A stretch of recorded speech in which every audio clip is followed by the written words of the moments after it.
So let's get started with sending HTTP requests to this dummy backend which we configured in the previous lecture. And I will get started in the new item.dart file.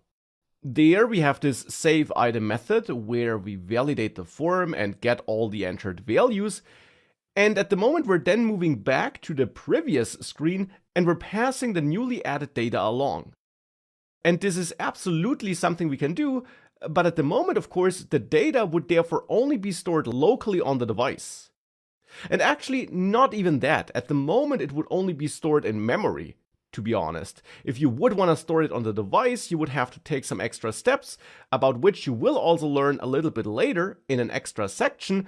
But at the moment, we would only store the data locally in memory. And this might be enough for some apps, but here we're going to practice working with HTTP and backends, and we're going to send that data to a backend instead, to this Firebase backend here to be precise, to make sure that it's getting stored there in this Firebase real-time database, in this case here. So how can we do this? Well, first of all, we need to be able to send HTTP requests. And this can be done with an extra package, which you can add to your Flutter project. And that would be the HTTP package. If you search for Flutter HTTP, you should find its site here on pub.dev. And there you can, of course, learn more about this package and how it works, and also how it should be installed by running this command here, essentially. And you can also read the README thereafter to learn how it's used, but of course we are going to use it together. So here I'm running flutter pub add HTTP to install this package. And with it installed, we can get started with it.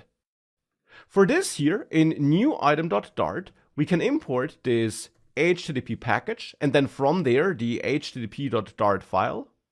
And I now recommend adding something to this import statement, something which we haven't added before, but which is useful for this package here. I recommend adding as HTTP. Now the as keyword here is an important keyword, and in the end it tells Dart that all the content that's provided by this package should be bundled into, you could say, an object of this name here. So in this case HTTP, but this could be any name of your choice.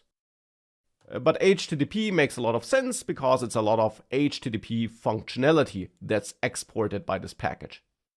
I'm doing this because this makes interacting with this package and the functionalities provided by that package simply a bit easier.